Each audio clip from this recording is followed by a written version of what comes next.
प्यारी साध संगत जियो, सर्वप्रथम आप सभी को राधा स्वामी। प्यारी साध संगत जियो, आज हम मेरा मास्टर सीरीज में अध्याय 47 शुरू करने जा रहे हैं, जो है हरिद्वार में बंदरों से बचाना। राधा स्वामी। प्यारी साध संगत जियो, संतों की अलौकिक लीलाओं को समझ पाना जितना जटिल और सूक्ष्म है, उतना ही दुर्गम और रहस्यमयी है। एक गुरु और उनके गुरुमुख के पवित्र संबंध को समझ पाना। प्यारी साध संगत जियो, इसका एक उत्कृष्ट उदाहरण है बड़े महाराज जी, जो खुद एक उच्चतम ज्ञानी और अनुभवी गुरु थे, किंतु जब भी किसी महत्वपूर्ण फैसले का समय आता था तो वे अपने प्रिय गुरुमुख हुजूर साहेब जी के ज्ञान के प्रति गहरी आस्था प्रकट करते थे। उनके हर निर्णय, प्रस्ताव और फैसलों पर बड़े महाराज जी की अविचलित और अडिग श्रद्धा थी, चाहे वह व्यक्तिगत जीवन संबंधी हो या फिर सत्संग के संचार संबंधी हो या फिर संगत से जुड़े किसी भी प्रश्न को लेकर हो। बड़े महाराज जी अधिकतर हुजूर साहिब के पास आकर पूछते थे, मास्टर यह कैसे संभव है? मास्टर इसका अर्थ क्या है? इसका मायने क्या है? इसका कारण क्या है?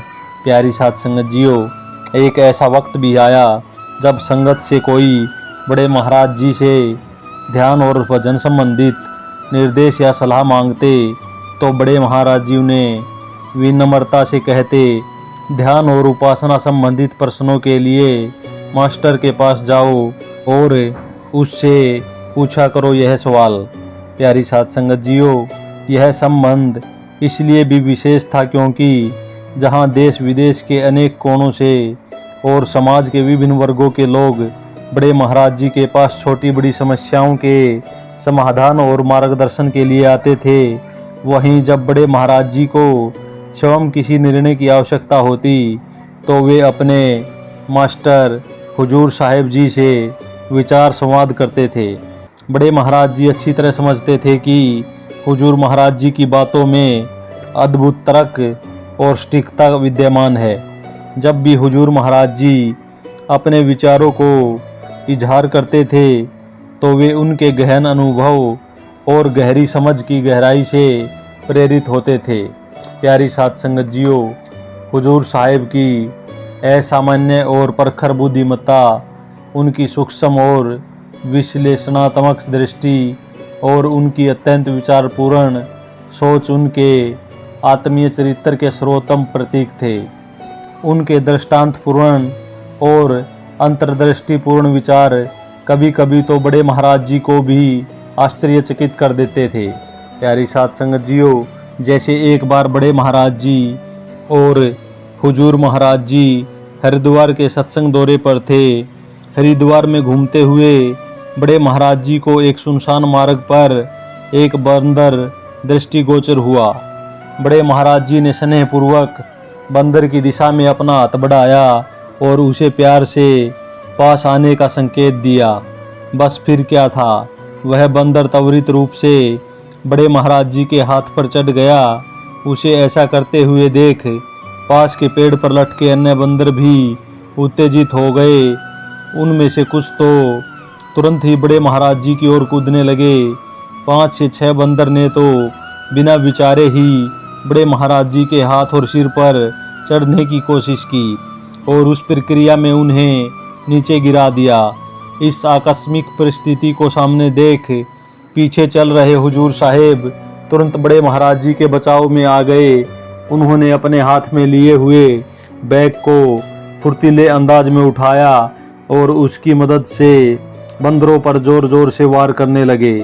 हुजूर साहेब की तेजस्वी गर्जन और उनकी चुस्ती के प्रदर्शन से कुछ बंदर वहां से डरकर भाग गए, जबकि अन्य उनके वार से सतर्क होकर पीछे हट गए।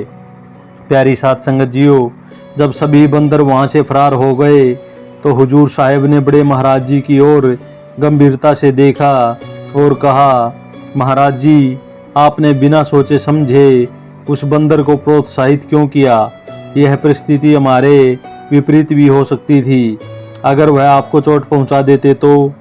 बड़े महाराज जी ने मासूमियत से कहा, मैंने सोचा ही नहीं था कि वे इस तरह से आक्रमण करेंगे।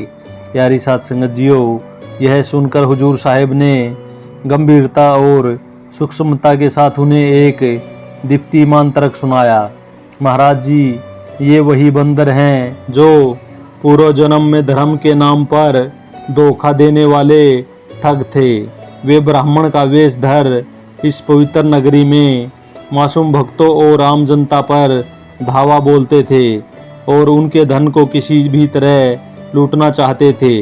इसी कारण प्रकृति ने उन्हें बंदर की योनि प्रदान की है ताकि वे अपनी वासनाओं को अच्छे से पूरा कर सकें। आज भी उनके अंदर वही छीनने और झपटने की भावना बाकी है। प्यारी साध संगत जियो, हुजूर साहिब की यह गहन और अनूठी बात सुनते ही बड़े महाराज जी की आंखों में एक अद्भुत चमक उत्पन्न हुई और वह प्रशंसा में कहने लगे, मास्टर बिल्कुल सही कह रहा है, तुमने इस तथ्य को सूक्ष्मता से पहचान लिया। प्यारी साध संगत जियो, बड़े महाराज जी ने हुजूर साहिब की इस अनुमान को पूरी तरह से सत्यता से स्थापित करते हुए 19 अक्टूबर 1994 के दिनोद धाम के सत्संग में संगत के सामने यह घटना पुनः स्मरण की। उन्होंने संगत को यह समझाने का प्रयास किया कि प्राणी की जैसी इच्छाएं और वासनाएं होती हैं, वैसी ही उसकी अगली अवस्था तय होती है। उन्होंने सलाह दी कि यदि हम अपना पूरा जीवन सतगुरु के प्रति निष्ठा और श्रद्धा में व्यतीत करते हैं तो अंत में हम उनमें ही विलीन हो जाएंगे। अगर हम अपना जीवन विकारों का पालन करते हुए बिताते हैं तो परमात्मा हमें उसी अनुरूप योनि प्रदान करेगा जिससे हमारी वे इच्छाएं पूरी हो सकें। प्यारी साध संगत जियो, हुजूर महाराज जी में वह सभी गुण थे जिनकी उम्मीद एक गुरु अपने शिष्य से करता है। यदि संत मत में शिष्य को मापने का कोई मापदंड होता तो हुजूर साहिब हर चुनौती पर उम्मीदों से परे सिद्ध होते।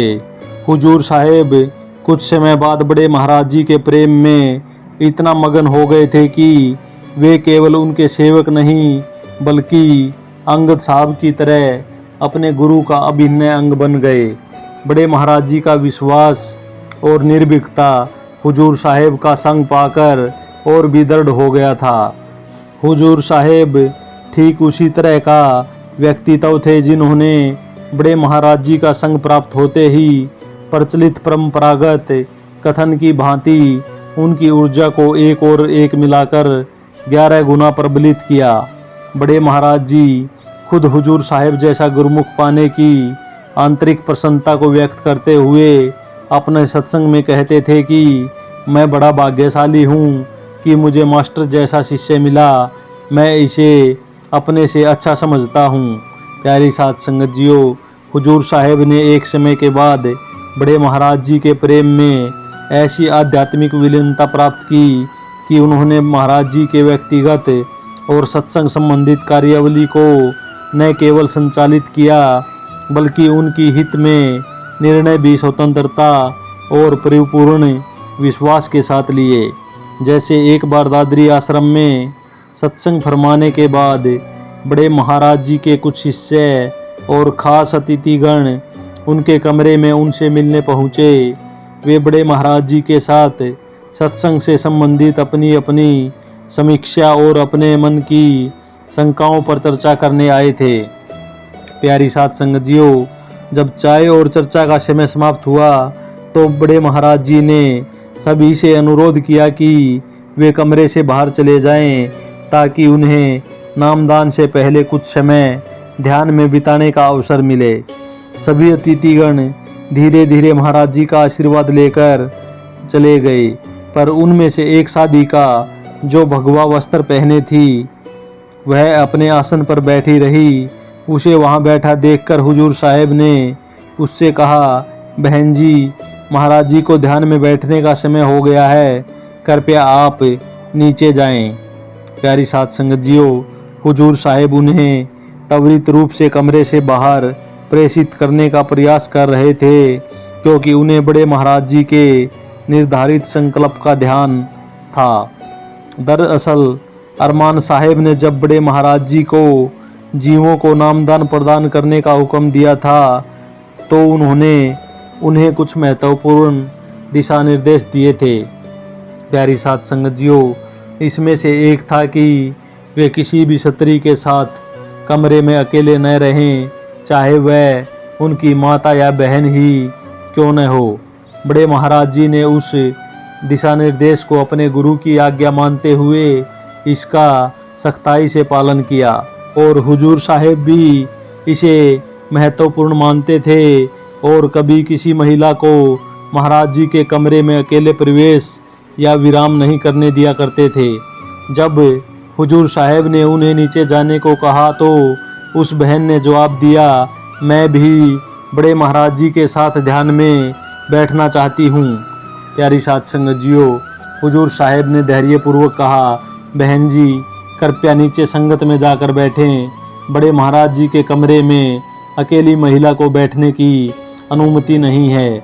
अगर आपको ध्यान में बैठना है तो बड़े महाराज जी आपको अवश्य आशीर्वाद देंगे। आप अपने घर पहुंचकर जब चाहें ध्यान में बैठ सकती हैं, लेकिन अभी कृपया करके कमरे से बाहर जाएं। प्यारी साध संगत जियो, यह सुनकर वो बहन विक्षिप्त हो गई और गुस्से में आकर हुजूर साहिब से बोली, संत होते हुए भी महाराज जी पुरुष और स्त्री में भेद रखते हैं। संत परमात्मा का प्रतिबिंब माने जाते हैं, तो मेरे साथ ऐसा विभेद क्यों? मैं भी तो उनकी बेटी ही हूँ। मेरे मन में कोई दोष नहीं है, तो मुझे क्यों नीचे भेजा जा रहा है? मैं तो सिर्फ महाराज जी के साथ ध्यान में बैठना चाहती हूँ। प्यारी साध संगत जियो, हुजूर साहिब जी ने समझ लिया था कि यह बहन किसी और इरादे से आई है और बिना कठोरता दिखाए वह यहाँ से नहीं जाएगी। हुजूर साहिब ने फिर उनसे स्थिरता से कहा, चाहे दुनिया कुछ भी करे या न करे, हमारे महाराज जी तो स्त्री और पुरुष में फर्क करते हैं। जिन गुरुओं ने यह फर्क नहीं किया उनकी हालत कैसी हो गई वो मैं जानता हूँ। और आप बार बार बेटी के नाम पर विवाद पैदा कर रही हो, तो मुझे यह बताइए, जब आप पैदा हुई थी क्या आपके पिताजी ने आपको अपनी गोद में नहीं खिलाया? क्या उन्होंने आपको अपने पास सुलाया नहीं था? उस बहना ने जवाब दिया, हाँ। हुजूर साहिब ने उनके हाँ का जवाब सुनते ही तुरंत उन्हें उनकी भूल समझाई। उन्होंने कहा, जब वे आपके साथ बचपन में ऐसा करते थे, तो जब आप इतनी बड़ी हो गई हो तो क्या आज भी वे आपके इस तरह लाड जता सकते हैं क्या? अगर सगे पिता के प्यार करने के तरीके में बचपन और युवावस्था में फ़र्क हो सकता है और एक नई मर्यादा अपनाई जाती है, तो महाराज जी जो आपके पिता के समान हैं, उन्होंने अगर आपको कमरे में अकेले रहने से मना किया तो उसमें गलती क्या है? हुजूर साहिब के संवेदनशील और प्रतिस्पर्धी उत्तर को सुनकर उस बहन को अपनी जिद और भूल चूक की पहचान हो गई और उसने तत्परता से वहां से प्रस्थान किया। प्यारी साध संगत जियो, बड़े महाराज जी जो इस संपूर्ण संवाद को मौनता पूर्वक ध्यान से सुन रहे थे, उनके मन में विस्मय और संतोष की लहर उमड़ी और वे अपने शिष्य की सूझबूझ पर विशेष गर्वित अनुभूति महसूस करने लगे। बड़े महाराज जी को यह एहसास था कि बिना किसी हलचल को उत्तेजित किए इस प्रकार की जटिल स्थितियों का समाधान केवल उनका मास्टर ही कर सकता है। प्यारी साध संगत जियो, हुजूर साहिब के प्रज्ञात्मक और विवेकपूर्ण आचरण की वजह से ही उन्होंने हुजूर साहिब को अपना औपचारिक निजी संजीव चुना। उन्होंने हुजूर साहिब को अपने और संगत के बीच सभी पत्रिक और संवाद व्यवस्था की पूरी जिम्मेदारी सौंप दी थी। प्यारी साध संगत जियो, संगत से आने वाले सभी प्रश्न और समस्याएं जो डाक के माध्यम से बड़े महाराज जी के पास पहुंचते थे, उन सभी के जवाब हुजूर साहिब ही महाराज जी की ओर से तैयार करते थे।